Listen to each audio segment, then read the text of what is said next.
All right, let me call this up. All right. Hey, everybody. Welcome to another edition of Talking Elite Fitness. Sean Woodland, Tommy Marquez, and the man who finished fourth at the 2023 NOBULL CrossFit Games, Brent Fikowski. Brent, how you doing? Good, man. I'm stoked to add another fourth place medal to my trophy case. What Feels color good. would it? So you got gold, silver, bronze. What would the fourth place medal be if one existed? It'd be tin. Tin. Oh, or pewter. Right. pewter. I like pewter a lot. Just like the cheapest like throw like iron or aluminum. So, maybe. Before we jump into what we were going to talk about, there's some, obviously some stuff going on here. Do you at all have any desire to weigh in on everything that's going on with Roman and someone you know very well, Jeff Adler? And if not, we'll just move on to the next thing. Yeah, I'll touch really briefly on it. So, I got a message. I only heard about it because I got about 5 DMs like, Brent, what's going on with this? Like, what's this? And so I had to, like everyone else, I read the comment section. And that was how I became versed. So Roman made a post about, Jeff Adler's like comments and, actions at the games. So I don't really have any, comments about like, I don't really even know specifically what happened or even specifically kind of what Roman's talking about. I will say that I've made comments on posts, or I've made Instagram posts, or I've said things in interviews that I've later like regretted. And I've been like, oh, Brent, why did you do that? You dummy. Like, that's not or I've changed my mind on things when someone like explains it to me. I'm like, yeah, you know what?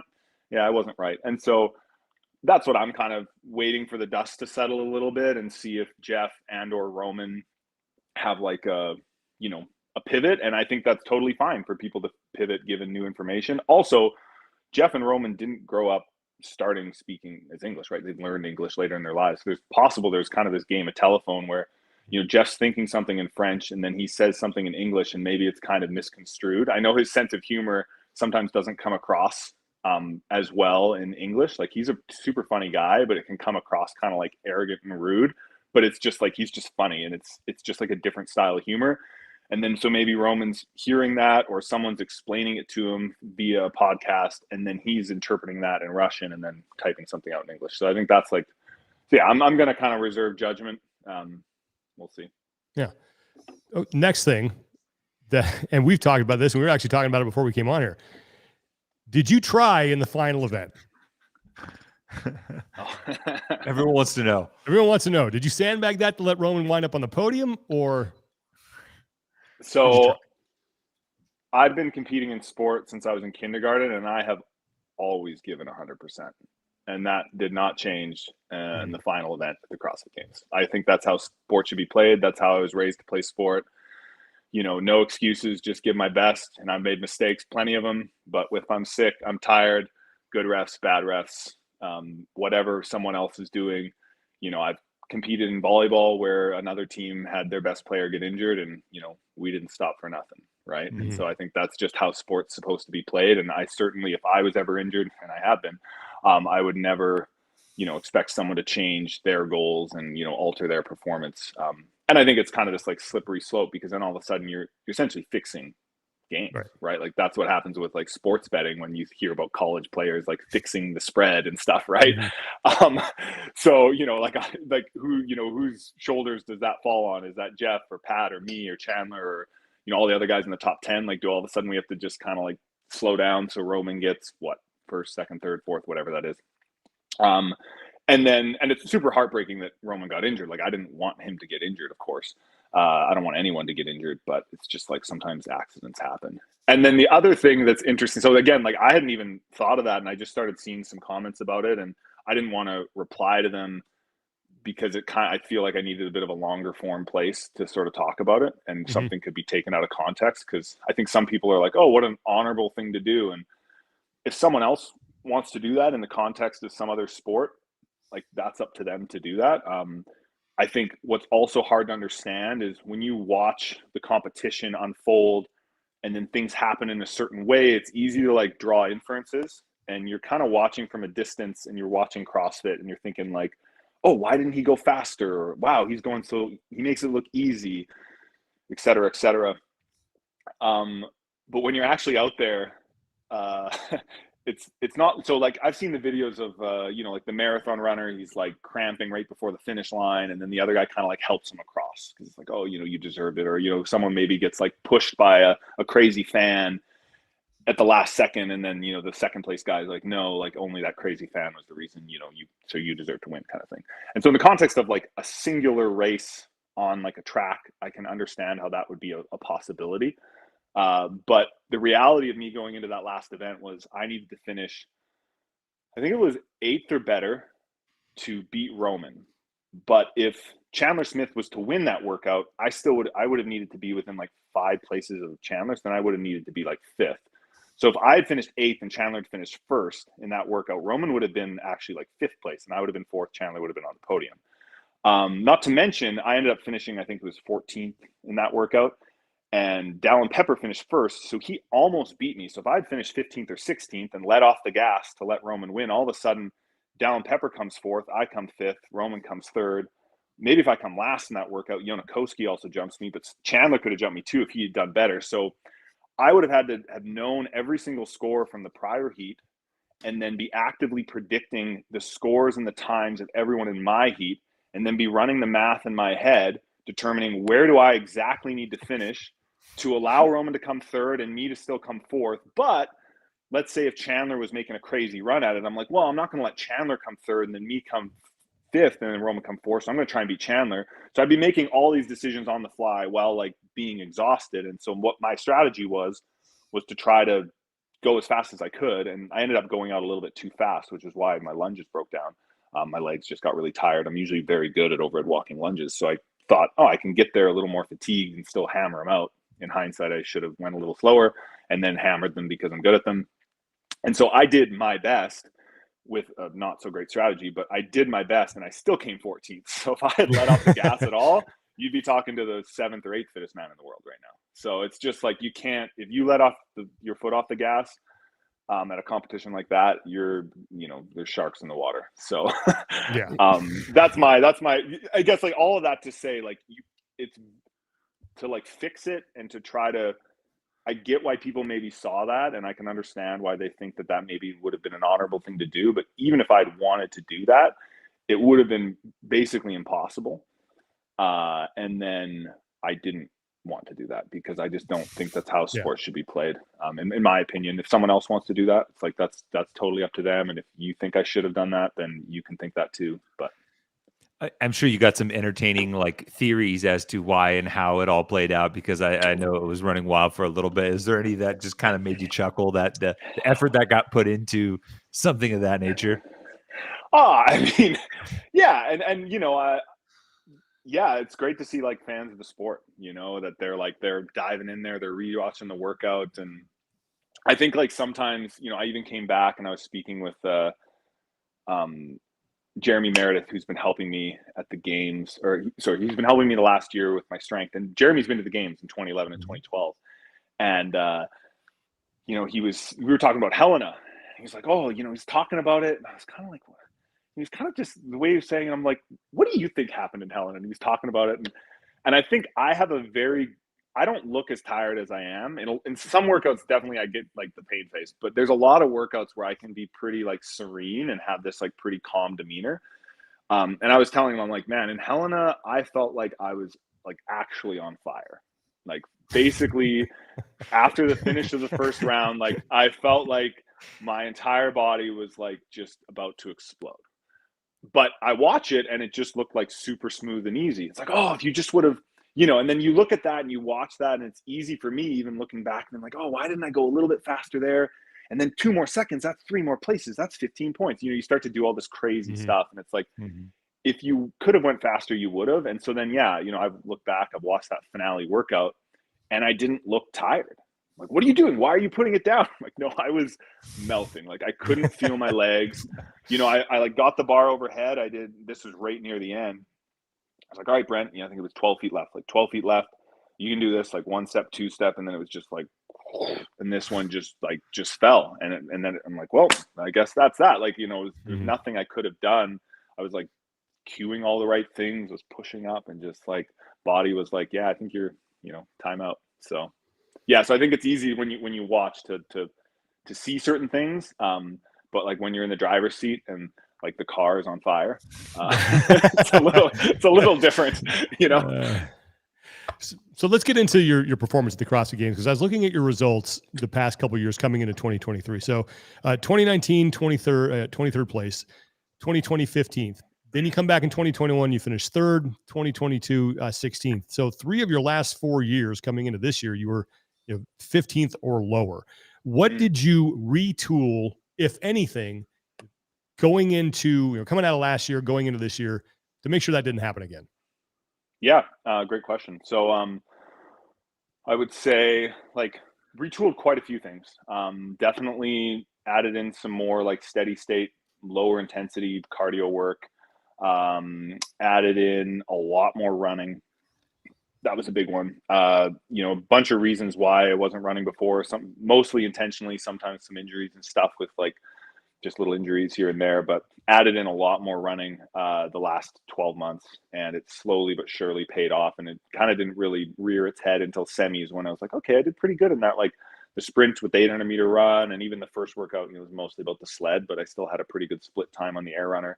But then it's, still kind of made a secondary leap again at the game. So yeah, a lot more time running, working with Jeremy Meredith on some strength stuff, like changing how I braced in my deadlifts and how I set up my deadlifts, and changing how I kind of braced and set up for my squats a little bit as well. Just like subtle things that take a long time to fix. It seems so simple now. And then just like hammering away, and, I kind of look back at, I've been working on handstand pushups, for example, since the dawn of time, basically. And the dawn of time, 2014, when there's the monolith, the apes, and then there's Fikowski up against the monolith doing. Yeah. And, so like, chest to bars and strict handstand pushups have always been a weakness. And so I feel like I've pretty much tried everything. And then I sort of went back and I tried a few things at the beginning of the year. They didn't work. And then kind of mid-year, January, February, I had an injury from Wodapalooza that meant I couldn't press for like, 2-3 months kind of.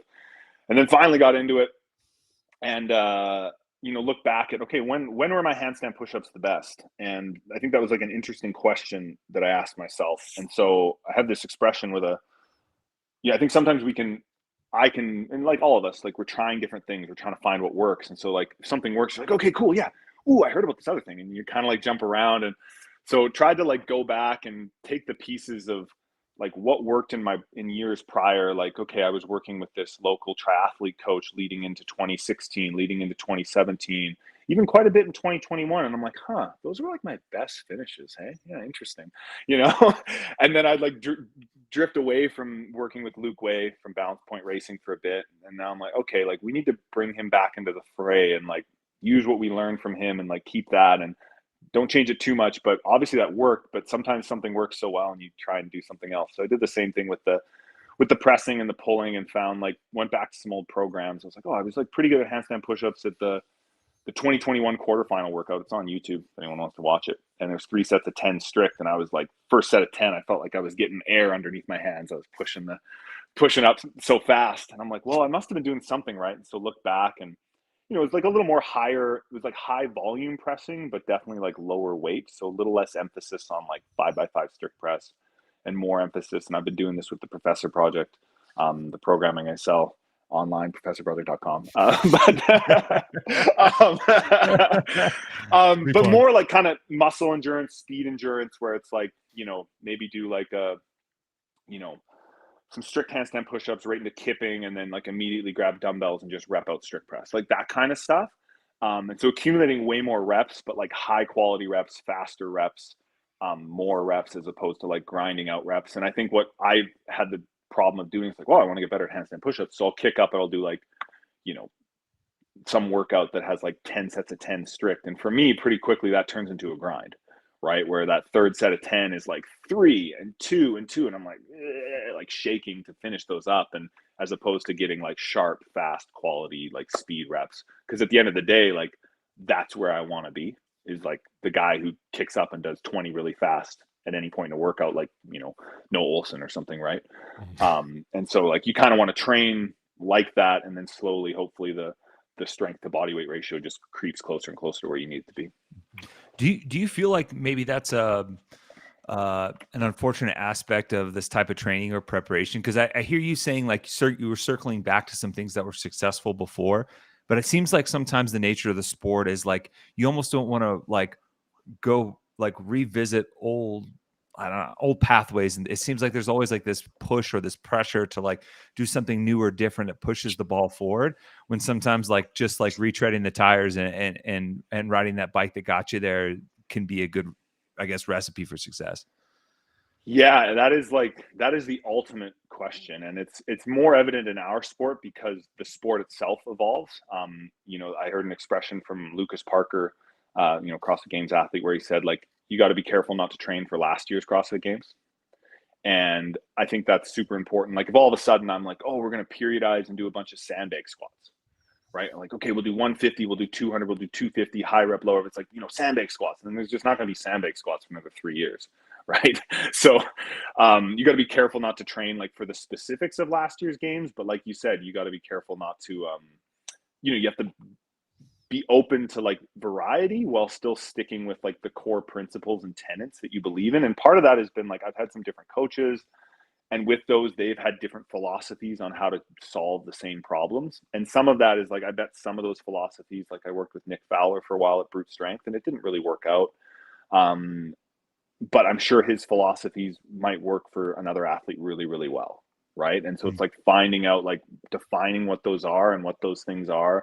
And then it's like making sure you match them to the right person and having like as many of those in your arsenal as possible. And then determining, okay, like where are these going to work and for who? But you can't be afraid to change things either just because things are going well. I mean, I look up a lot to my old volleyball coach, Art Bicheval, in high school, and he had the best season ever. They came second at provincials. And then the next year he changed his coaching strategy, like our defensive schemes. And it's kind of like, he's like, yeah, I'm doing this because I think it's right. And it's like, I think that this is better. And I think this will work better for our team and the types of teams we play, even though it's like, why would you change something when you just had a success? And then sure enough, that year we won provincials, went undefeated, 59-0.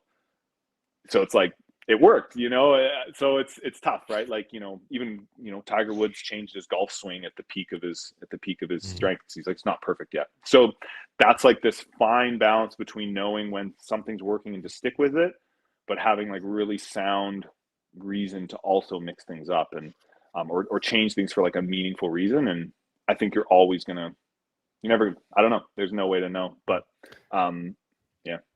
When did you first get validation that, okay, this is working and I need to stick with it? Man, like a little bit at Wodapalooza 2023. Was starting to see, I guess a little bit in Dubai. Like the stair run workout went pretty well.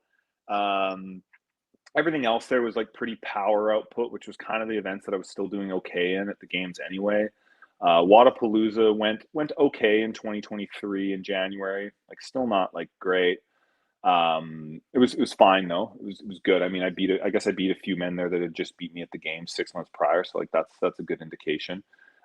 It was honestly, a lot of it was just like training numbers. Cause quarters went well, but again, like quarters went pretty well in 2022, and even I won Granite Games in 2022. And then you go to the games and, like I beat Sam Quant at Granite Games 2022. And then we swapped in a big way where he came, I think it was 4th or 5th.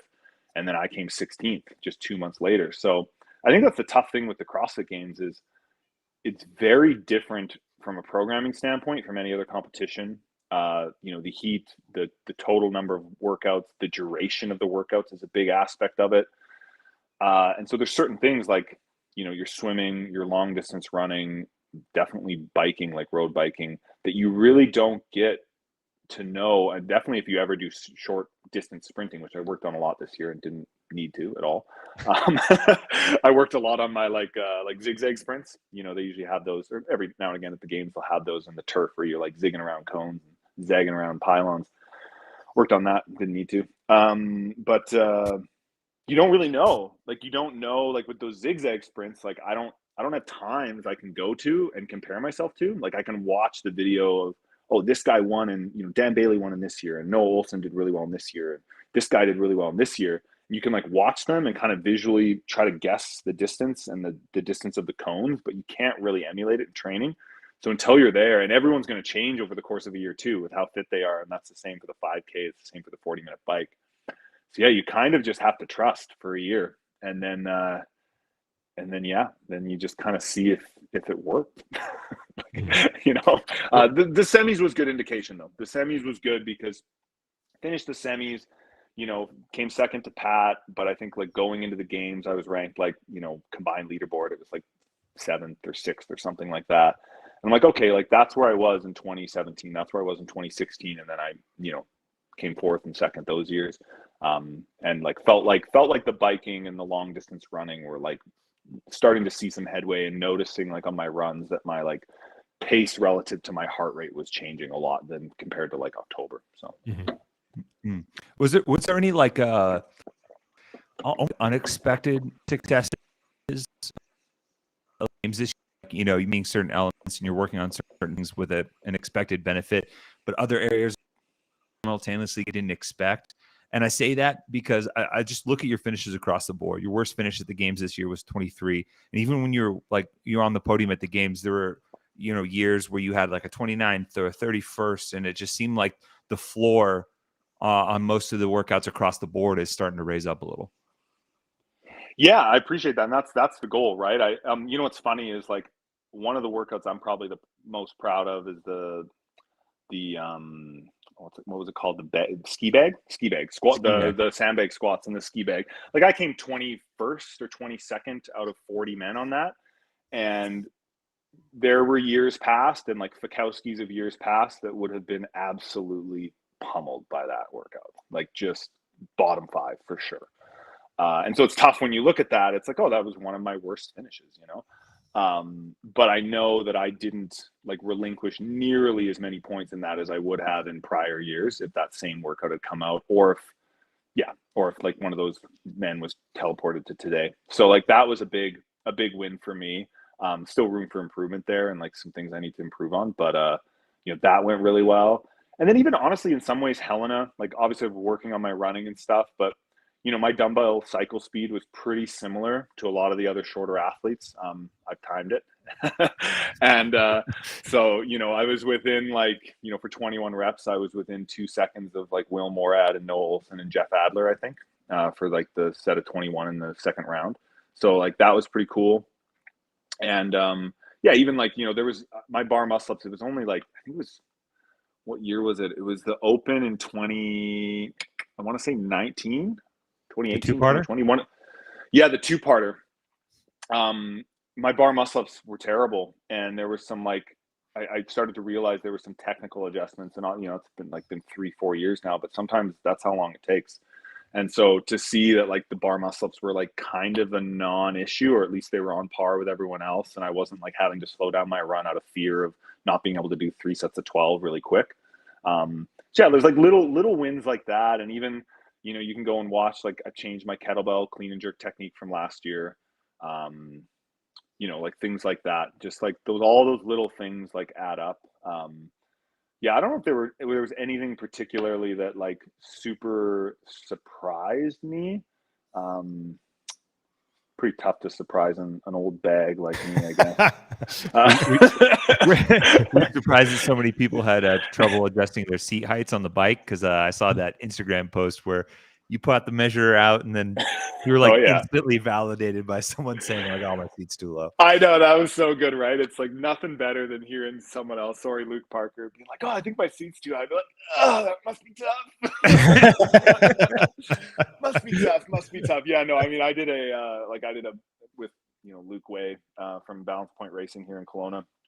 He coaches some like world-class triathletes, and so we did like a bike fitting and got some like very quick and dirty numbers. So it's like, hey, if you have a bike and you have a quick time to set it up, like this is the handlebar to seat, and seat to shaft length, all that kind of stuff. And so just like quickly whipped it out and was able to do that. So I've kind of had this expression that I'm like, I kind of want to refine it so it's a little punchier, but basically like compete like with a ferocity, like it's the last time you'll ever compete every single time, but then learn like you'll compete for 100 years is kind of the mantra. And I felt like it kind of came to me a year or two ago, and I think it was in 2020, even 2021, where I felt like I wasn't like sharpening the saw as much, because I was like, I'm getting older. Like, what do I don't need to, like just kind of going in autopilot a little bit. I caught myself. I'm like, Brent, no, you need to be as crazier than ever. Like you need to lean into the professor crazy, like just, and so I've been making more and more notes and collecting more and more data, just to an obscene level at times. Like there's an expression, never stifle a generous impulse, which I try to live by, but more so I try to live by like never stifle a type A impulse. And so if I ever have like a thought of like, I should make a spreadsheet where I list like all of the reps per minute of every workout I'm like, do it. And I was just like, no, like, like the little type A devil on my shoulders, like, do it. Like that'll be helpful. And usually it isn't. But I'm telling you, man, like there's some of these little things, just little things like the bike stuff. And I'm trying to think, I have some other little goofy things that have just helped at, semis or whatever it is. And, I guess here's my suggestion to the viewers at home. You're like, how can I channel a little bit of the Fikowski magic? Well, folks, here's your opportunity. I use a free app on my phone. It's called Asana. I was going to show you my phone, but the phone is on the thing. Here, I'll just pull this up. Hold on, folks. Hold on. Look at this. So if you're listening to the audio, that's fine. But basically, this is Asana, asana.com, Asana. And then there's like, I have a shopping list on here and whatever, just like it's a to-do list app, and you can use it for your company and stuff too. But what I have is this one. The title of this is CrossFit World Domination Plans. and I have a task for every single movement, right? And so I started that, I want to say 3 years ago. And so you start and you don't have any movements. And then, you do some touch and go power cleans, and you create a task that says cleans. And then in the caption, you write like, oh, like remember to open up your hands at the end of every touch and go clean to, like unfatigue your grip before you touch and go the next one. Right. So you just write that in. And then the next day you do ring muscle ups, you type in ring muscle ups. You go, oh, I feel like I'm losing rhythm. Like the rings are moving around like they're in the wind. I think the reason for that is, and then you write down what you think it is. So then the next time you do ring muscle ups, you have a workout and you pull up your phone. It's like, oh, it's ring muscle ups, double unders. And you go to the double unders and you look at the last time you did double unders, and there'll be like a little note to yourself, like, oh, it seems like if I really try to breathe out aggressively every 4 reps, that like seems to help calm my breathing. Okay, I'll do that today. I'll try 5. And you just kind of like, and same with ring muscle ups. Okay, I got to figure out the swing thing today. That's right. And so I think it's easier if the only sport you do is just running or just swimming. Like I used to swim. You're going to remember the cues for the 4 strokes, right? Butterfly, backstroke, breaststroke, freestyle. But with CrossFit, there's like 200 movements. And so it's like pretty overwhelming to try to remember, especially if you're at a gym and you're only training 60 to 90 minutes a day. Like rope climbs, rope climbs, rope climbs.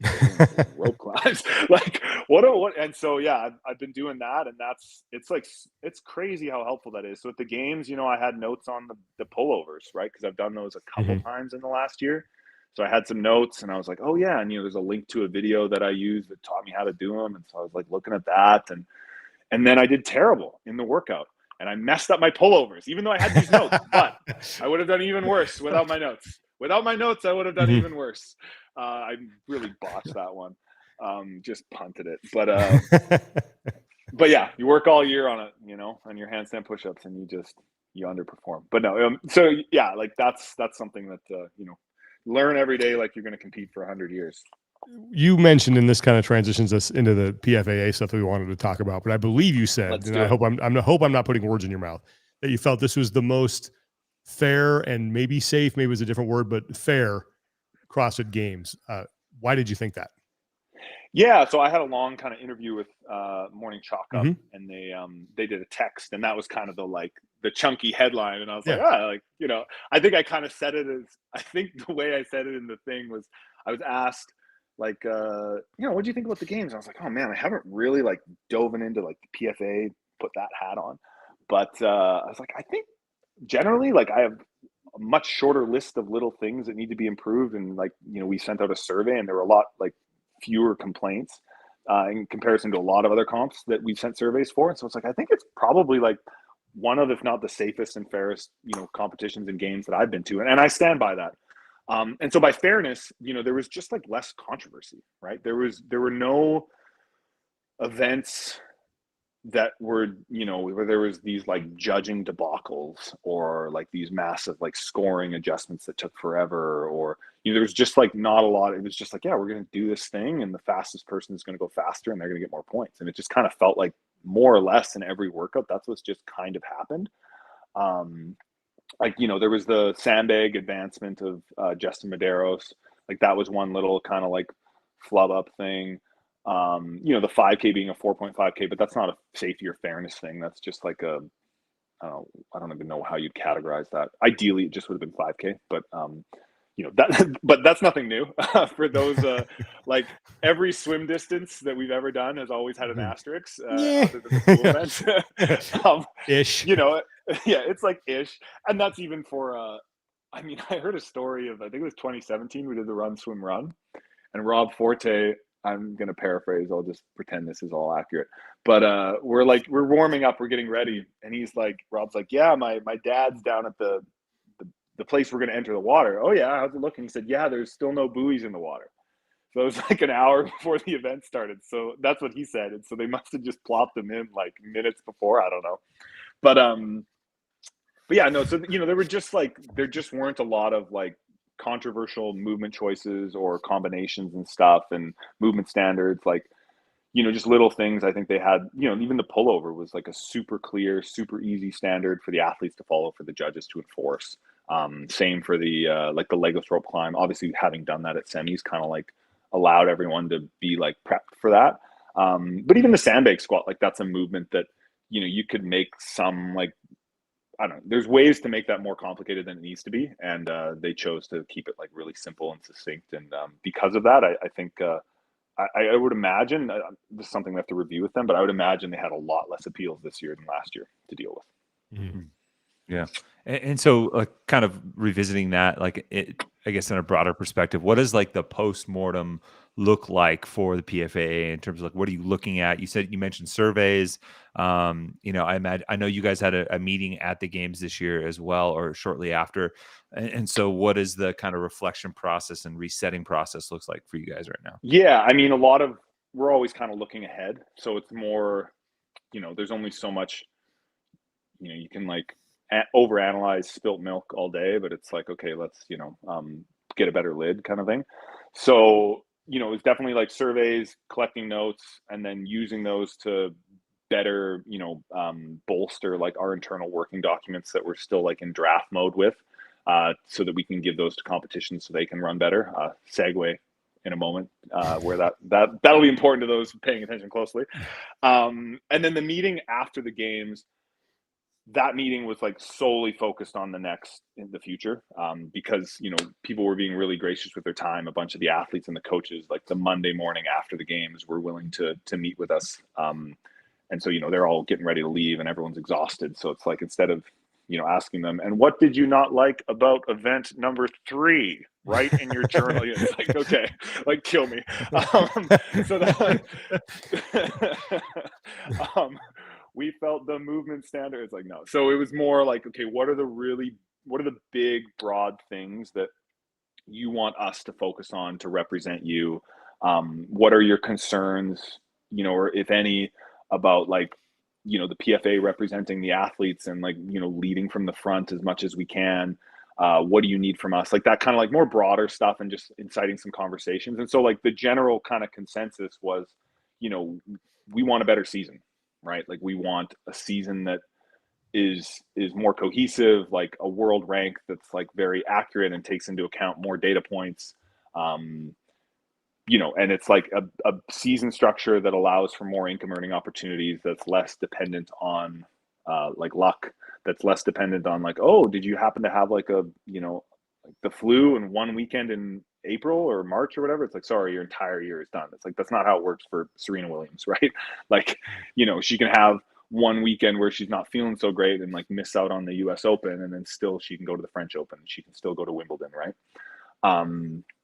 So, you know, like the big kind of thing was like season structure. And we're going to still continue with the competitions that currently exist to work on like safety and fairness. But kind of the big overarching one was, you know, athletes want a better season and want to be involved as much as possible in the creation of that. Because, you know, it's athletes is who, like, if and when a new season starts to formulate and change, like it's going to affect the athletes more than anyone. And also athletes have the best insight as to what's going to work, what's not going to work, how many events a year, what are those events going to look like, how many workouts per event, what kind of workouts per event, you know, what can we handle and not handle, like travel considerations, like all that kind of stuff it's the most important to get the athlete, you know, feedback in those areas. And so, you know, it was very apparent that that's what the athletes are most concerned about. So based on the feedback that you've gotten, and this might be putting you on the spot a little bit, if I handed you a blank slate and said, all right, Brent, design the season, what do you think that would look like? Well, you know, I was, if people were looking at my laptop there, I had 3 tabs open. One of them was notes for this call. The other one was CrossFit World Domination. The other one was ATP Tour. And so if you look at the ATP Tour, something similar to that, but not, you know, so for example, like Djokovic, who's like the best, kind of most famous tennis player in the world right now. I think he played in like 13 individual tournaments last year and 4 doubles tournaments. So I'm not capable of doing that many CrossFit competitions a year. not in the way that they're currently structured, which is, you know, 6 to 12 workouts over the course of a weekend. But I think, you know, as athletes, like a lot of athletes, you know, okay, you do the Open and the quarters, which is like a 5-week block, and, you know, that's 8 workouts. And then you do semis, then you do the games. Then if you want to, you maybe go to like, I'd say on average, 1 to 2 off-season events, right? So like you go to Rogue and Dubai, or you go to Dubai and Wodapalooza, right? So kind of like trying to bump up those numbers, pump those numbers up. Those are rookie numbers, kind of, and creating must-see TV and creating events where, you know, it's Roman versus Adler, like as soon as possible, right? Like that's what we want to see, right? We don't want to see, oh, there goes Noah versus Ben Smith again in Mid-Atlantic, right? And like, don't get me wrong, like I want to see that, but you know, if you just keep seeing Noah in the Mid-Atlantic, and like Noah never competes in Europe. I don't think, like, did Noah ever compete in Europe once? You know, and that's kind of the thing, right? Yeah. It's like, you know, Tia has never competed in Europe, right? I guess I've competed in Europe once, but you know, there needs to be like incentive for the best athletes to move around, and because they're the draw cards. Now, obviously there's an expense component to that. And there's like elements to that I could dive into deeper. But if you look at the ATP from like, you know, 10,000 feet view, you've got the 5 major events of the year. You've got the US Open, French Open, Australian Open, Wimbledon, and then you have the ATP finals. So there's 5 big ones. And then you have 13 or so events that are the ATP 1000. So those are beneath those. And then you have the ATP 500. There's like, I think 18 of those. And then beneath that, the ATP 250, there's like 38 of those. So you've got 5, 12, 18, 38, something like that. So it's not unrealistic that, like, you know, we could start to structure something like that, where at the tippy top, you've got the games. Beneath that, you've got the 4 or 5 like biggest events. Beneath that, you have a dozen or so, and these are all around the world and they're all scheduled. And then beneath that, you've got lower ranked events. And so there's opportunities for these competitions to be part of that system. And it's all part of a cohesive ranking system. And so the better the competition, probably the more workouts will be there within reason. The better the competition, there's different standards in regards to like who's going to be judging there, and also, you know, the difficulty of the workouts. So at the lowest level of competitions, they won't have freestanding handstand push-ups, like full stop, end of story. Like they won't have those. They won't have, you know, road biking. You know, you'll bike on stationary stuff, but you don't have to bike, and maybe you don't have to swim, but then one step up there, like, might be swimming. And there's like, you know, deeper levels to that. And then the points will be based on the level of competition, but also based on like a strength of field assessment. And so they do this in PGA, they do this in chess actually, where basically, you know, just because I go to Wodapalooza and I win, it's like, I won Wodapalooza. It's like, yeah, but who'd you beat? And if there's nobody there that's ever been to the games or ever been to semis, just so happens I shouldn't get like 1,000 points to my rank. It's probably less because it's what's important is who did you beat and by how many points did you beat them. And so there's ways to make, like, we're working on like an intricate kind of scoring system that would be quite complicated, but it's necessary in order for you to look at the scoring system and say to yourself, yeah, like those are the best athletes in the top 10, you know, because if the scoring system isn't intelligent and isn't like really thorough, then people don't believe in it and they don't trust in it. And if you don't have a ranking system that means anything, then it doesn't mean anything. And the ranking needs to mean something. And so that'd be the general idea, is then an elite athlete at the tippy top would be like somewhat responsible in order to get points, would have to go to a certain, let's say 2 of the top 4 events, and then maybe 1 in that like next tier. And then if you're at a different level, you might be on the wait list for those top 4. So let's say, I don't know, not to like pick on someone like Scott Tetlow, right? So like Scott Tetlow's super legit, but he hasn't made the games yet. So it's like maybe he's on like the wait list, and if he's lucky, he might get into those top 4 events. But then he can go to as many of those next tier as he can within like his ranking structure. And then if he gets a certain number of points, he can still make the games, or he can improve his rank so that the next year he's in line for those like top 4 events. And then you get points in the last 12 to 24 to 36 months. There's like a decay of those points. The older the result, the more the points decay. Blah, blah, blah, blah, blah. But, and then obviously like there's the financial component to that, where we can't all of a sudden expect like someone like Scott Tetlow to like, oh, you have to go compete at 6 events a year in order to like make the games. Like, whoa, dude, that's a pretty, right now it's like you just do open, you do stuff online, and you go to an event that's like pretty close to you, and that's your big shot. So I think there's like ways for kind of that, like the introductory for an athlete, you know, that maybe doesn't have the funds or the ability to travel, or I mean, in an ideal world, all the events would just like pay enough that it kind of makes sense. But I know that's not realistic right now. So if I'm following you, I get the sense that you think we are beyond the need for, you know, open, cast the wide net, because more or less we've kind of found the usual suspects who are in this ecosystem who are going to be able to compete.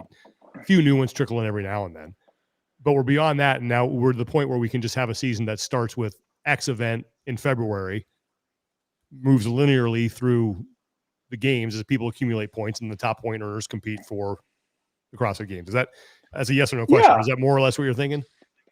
Yes, and yes, and I think the open can still exist. Like, it could kind of be considered one of those like tier 3 events essentially, and it could still be something that, you know, maybe if there's a pro event that's at the Arnold, because that's usually the same weekend as the open, like maybe the competition starts with one of the open workouts, so at least like the elite athletes kind of take part in at least more formal kind of like like, you know, kiss and wave, I'm going to do one of the open workouts to show that I get a really good score. But maybe if you have a certain level of experience, like your pro card or something like that, then yeah, you would bypass the online aspects of the season. But the online aspects can still exist. I think what's tough is we're so accustomed to these online portions that we've become a little bit a slave to them, and potentially a financial slave to them too. Like, don't get me wrong, there's like income that comes from those, and that's like certainly important, and I wouldn't expect to just like poof, you know, make that disappear.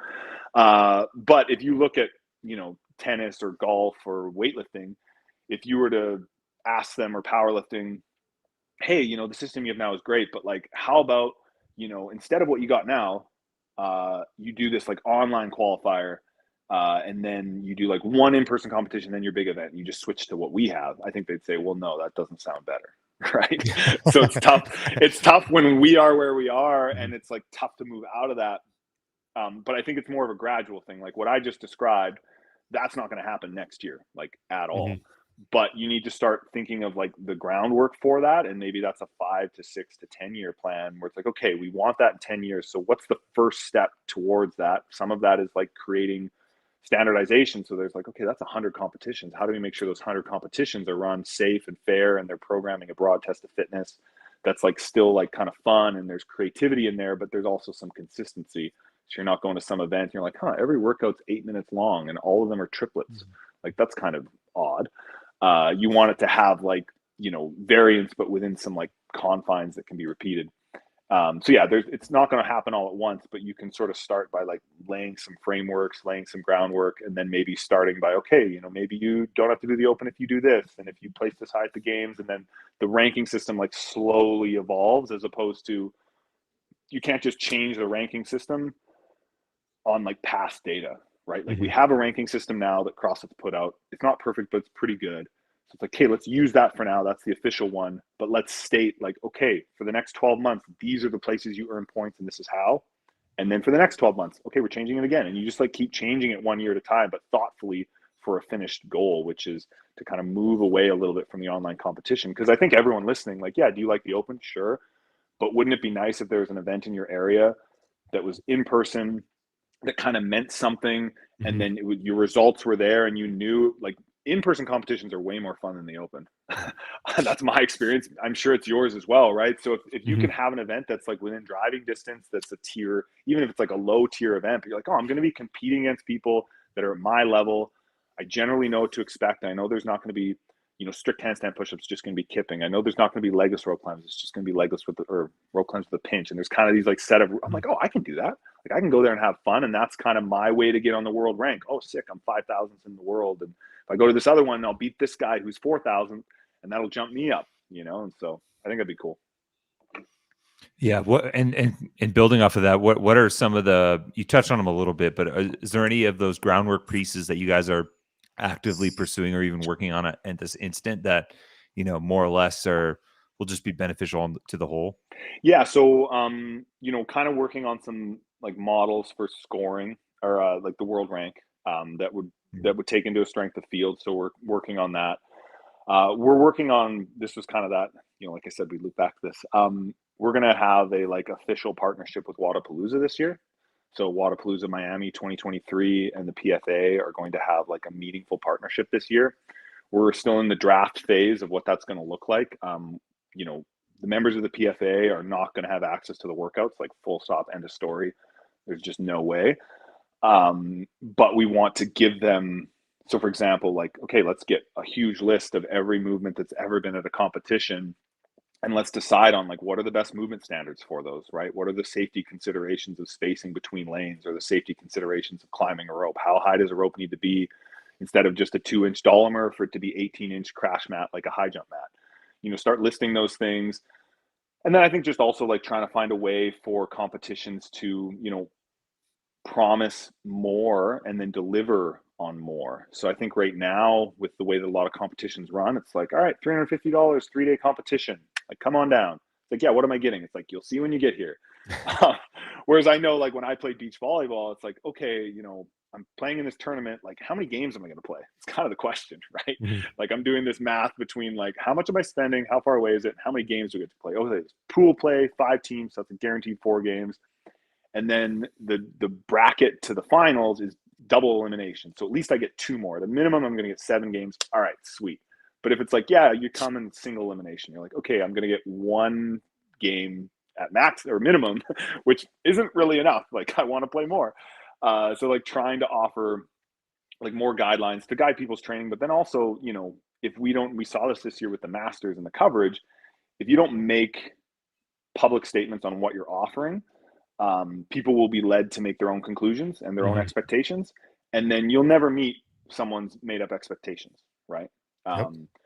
You know, and that goes to obviously as viewers in the case of the Masters.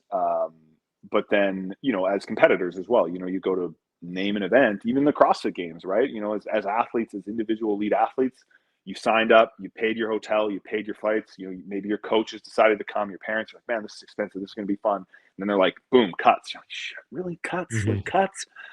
You know, like I want to do the whole games, man. Like that's kind of what I had my heart set on, you know, that's like a big deal for me.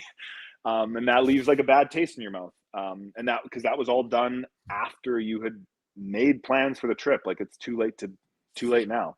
So maybe you'd still come, but maybe you'd be like, maybe my parents won't come. Maybe the coach won't come. Maybe the wife won't come. You know, so yeah, so we're working on a partnership with Wodapalooza, a lot of kind of moving parts there and like potential things. We want to do it right. We want to, you know, have some very clear deliverables for them. Hopefully have like an athlete liaison that can be like a direct representative for the athletes that's just there to represent the athletes, their safety concerns, their fairness concerns. That's kind of in the room, but then also not just like for that immediate, hopefully interaction and that trust building, but also so we can learn, you know, like as elite athletes, we know what it's like to compete better than anyone. Right. And a lot of these competitions are run and organized and programs are made by people that have not coached or competed at this level, right?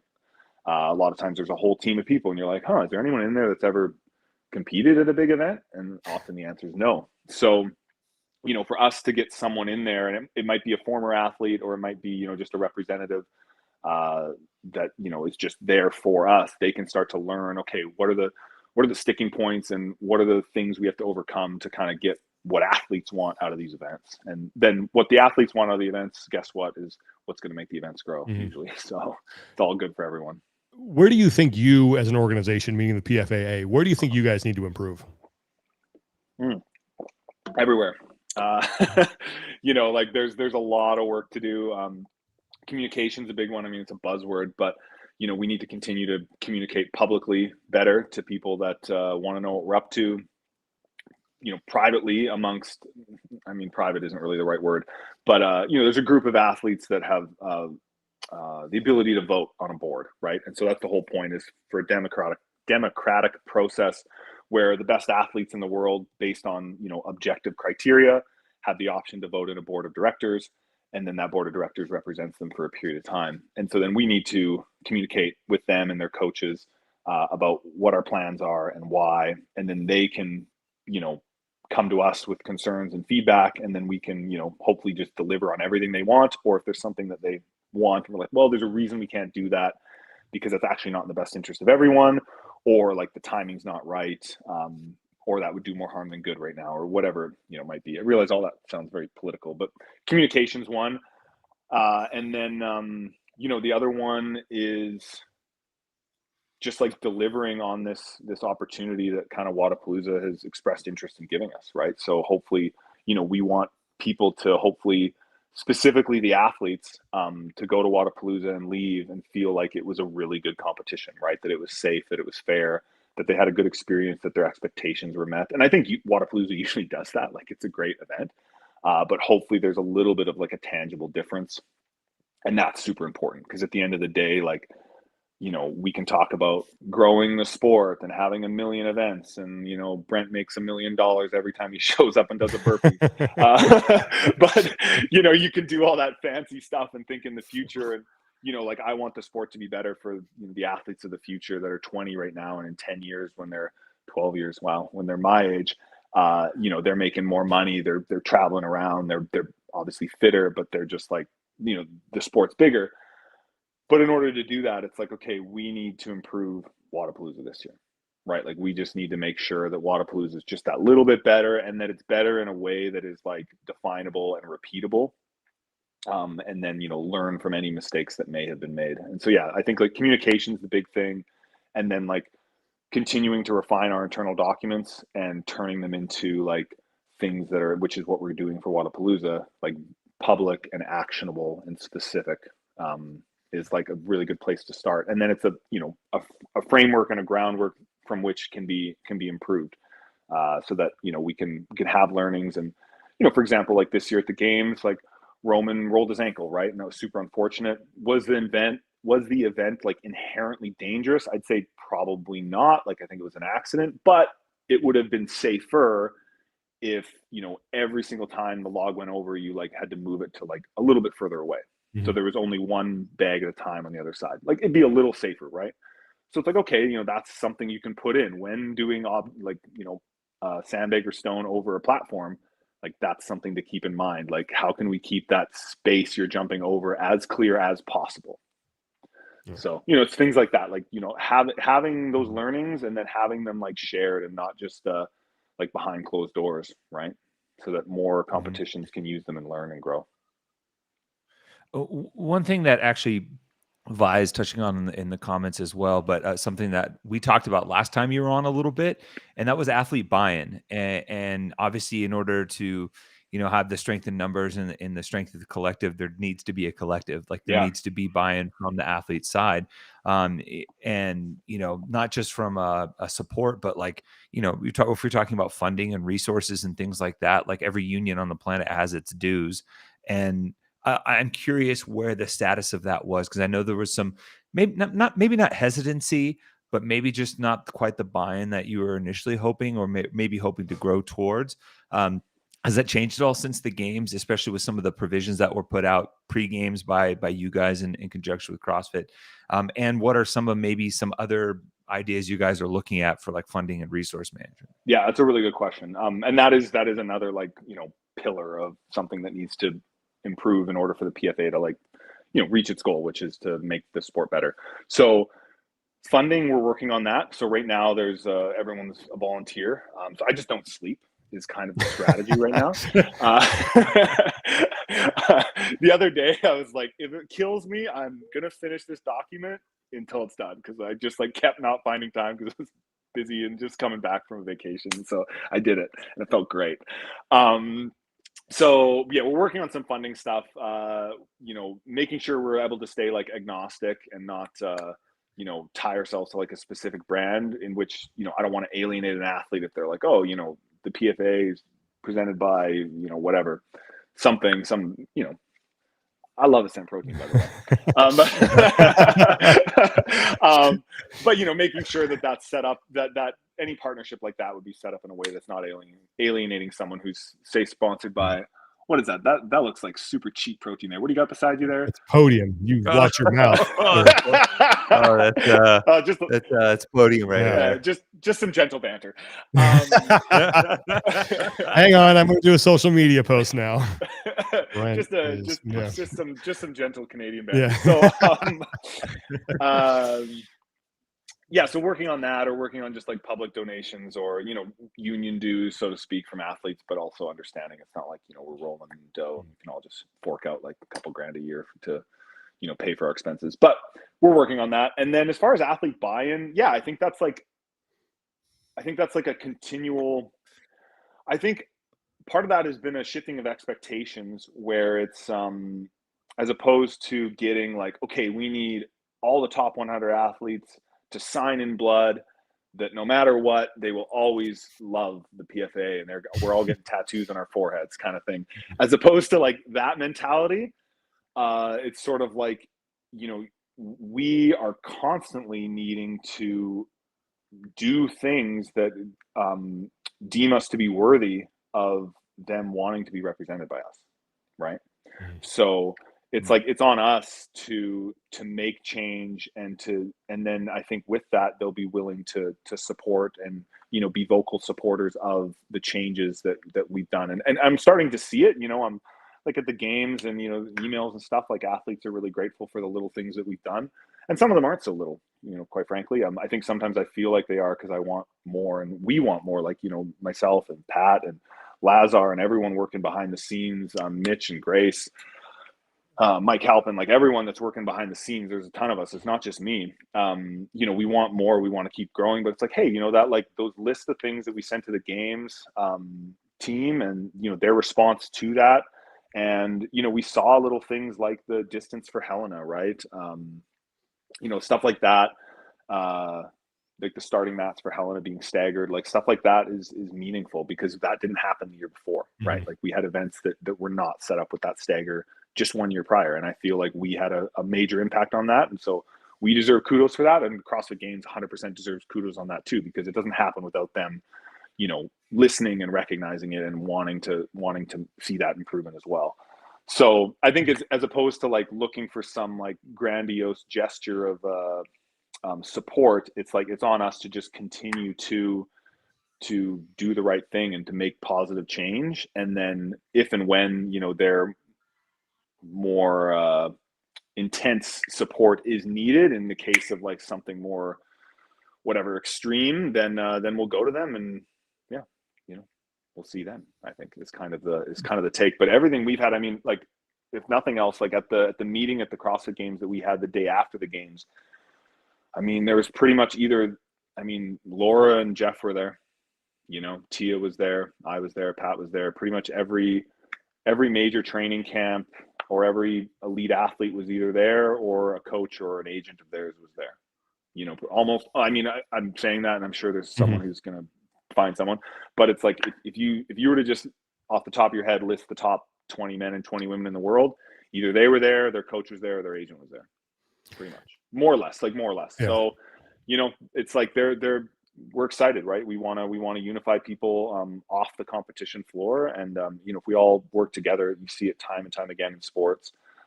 Collective bargaining agreements are just like there's tons of examples and tons of sports. If you want to read some of those for the viewer at home, buy the book Players by Matthew Feuderman.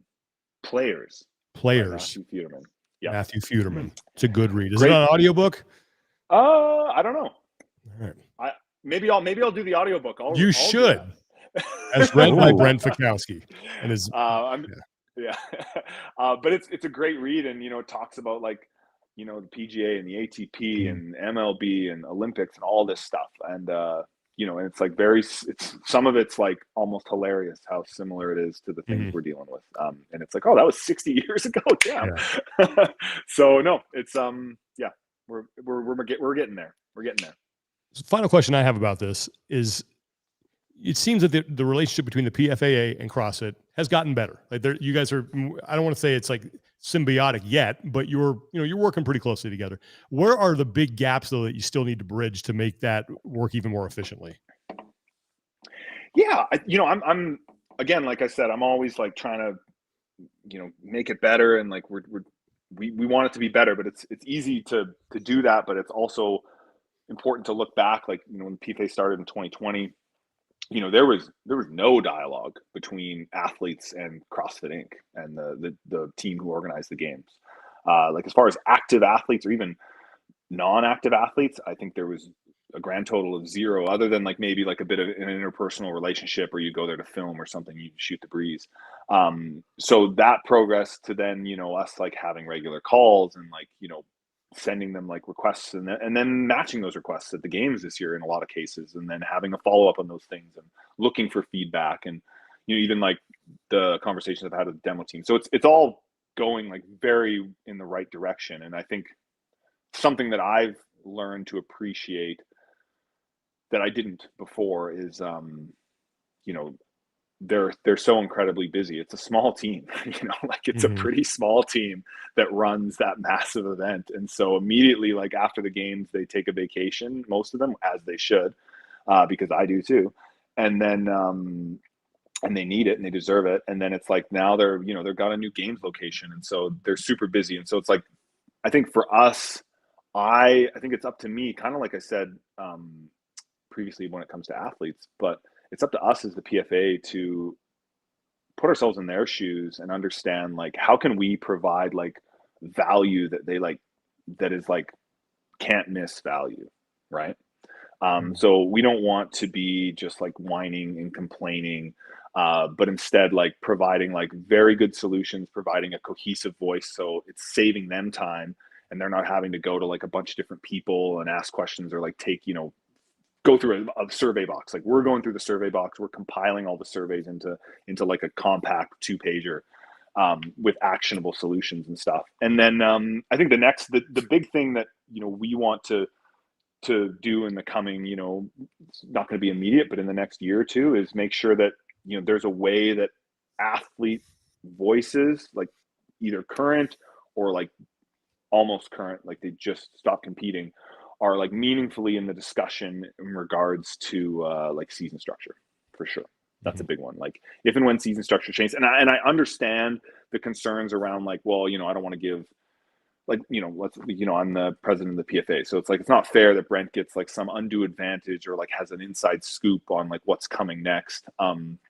So like finding a way to, to calm those sort of fears, or getting someone else, if it's not me, maybe it's an athlete that's recently retired, but understands what the PFA stands for and isn't just like a singular person where it's like, oh, you used to compete, come over here, what do you think? It's like, no, they need to be plugged in, they need to be reading responses, they need to be asking questions to athletes so they're really well informed with like the messaging and what athletes like want and need right now and what's going on, and not just like, oh yeah, maybe that'll work. It's like, no, it needs to be like democratic, right? We need to vote them in, have them like compensated, and have them like be the official representation of what we want. But then also I think there's an opportunity where like let's say it's the board members of the PFA. Realistically, if a board member of the PFA that's currently competing, let's say, is involved in discussions, if they're not really about programming, it's probably not you know, I sometimes when I think about secrecy when it comes to workouts, if all of a sudden today they announced next year's CrossFit Games will be exactly 12 workouts, it will be 4 workouts a day the first 2 days, 2 workouts a day on the last 2 days, and they announced the duration and the exact time and location of all those workouts, would that change my training? I don't think it would. I don't think it would. Yeah. Other than if a location was like at a pool, then I'd be like, okay, I'm going to swim in a pool, not an open water lake, right? Like it would change that. And if they announce the locations, you know, like that would be the only thing. Like, oh, there's no place we could ever do a run or a bike, then I would stop. But other than that, I'm like, I don't, because that's already what we're expecting, more or less, is that 12 events, 4 days, you know, like, oh, a long one, a short one. Oh, wow, a short one. Oh, a medium length one. Wow. You know, and so I think when it comes to like, there's some things that are used to being like secretive, unknown and unknowable. And it's like, well, if it's not really changing how I'm training, then it probably doesn't need to be a secret, you know? And so, you know, whether or not, and so I think there's like a long list of those things that we have become accustomed as athletes and as fans and so forth, that it's like, oh, we don't know that yet. And it's like, yeah, if we did, like, what harm would come of that? And if the only worry is like athletes knowing too much, that'll like change their training, which I don't think is the end of the world. Even if that was the case, but like I said, I don't think that's the case. So yeah, I think that's a big thing. It's just like continuing to build that trust, and then like finding ways to just have, you know, and I just believe the PFA, you know, we can cohesively represent athletes, right? Like that's what we're trying to do, and I believe we're doing a good job of that, and we can do an even better job. But if they, you know, if the CrossFitting team wants it a different way, but I just want athlete voices to be part of, you know, a season structure design, and you've seen it in other sports. When athletes understand the schedule and have a voice and like what schedule is going to work better for them, you're going to get better performances. Yeah. Right. And like, you know, if athletes can go from 300 pounds to 305 pound lifts, like that's good for everybody. Right. All that sort of stuff. So I think that's kind of the goal, is making sure we can really prove, and it's on us to prove that we can add like value that, you know, is just undeniable. So before we let you go, what are your off-season plans as far as competition? See PB&J again? Is Canadian PB&J coming back? Oh man, wouldn't you like to know? I would. There's always a possibility that anything could happen. It's a magical place up here, right? I saw a leprechaun run across. You know, he had maple syrup just this morning. It's like pretty typical here. It's magical here. It's not that smoky anymore, which is nice. I will be going to Wodapalooza, whether it's to compete individually on a team or just like, you know, kiss babies kind of thing. I'll be there. So if you want to go to Wodapalooza, I mean, obviously I just talked about it, PFA stuff. So I'm definitely going. And then I'm going to Fit Fest, which is in Birmingham, UK, December 8th, 9th, 10th. So if you are listening and you live in the UK, book your tickets to Birmingham and come on down. It's a big event. Like there's like a pro event, so I'll be competing, but there's like other things you can compete in. They say there's 5,000 people competing in different things, whether that's like Olympic weightlifting, like rowing championship, indoor rowing. So it's like a whole thing. It's like a fitness festival. I think that's where they came up with the name, but I could be wrong. That's a bold jump in logic right there. Hey, professor of logic here. I don't have a dog. Let's see. Are you gonna do Rogue? We'll see. We'll see. You're saying there's a chance. Yeah, so you're saying there's a chance. Yeah, follow along on my Instagram and Rogue Invitational Instagram. Even if I don't go, it'll be a great event. But you know, maybe I'll make the trip. I hear Austin's nice that time of year. So we'll see. Yeah, it's a fun event, man. Yeah, I've heard good things. Lots of barbell. You'd be even better if you were there.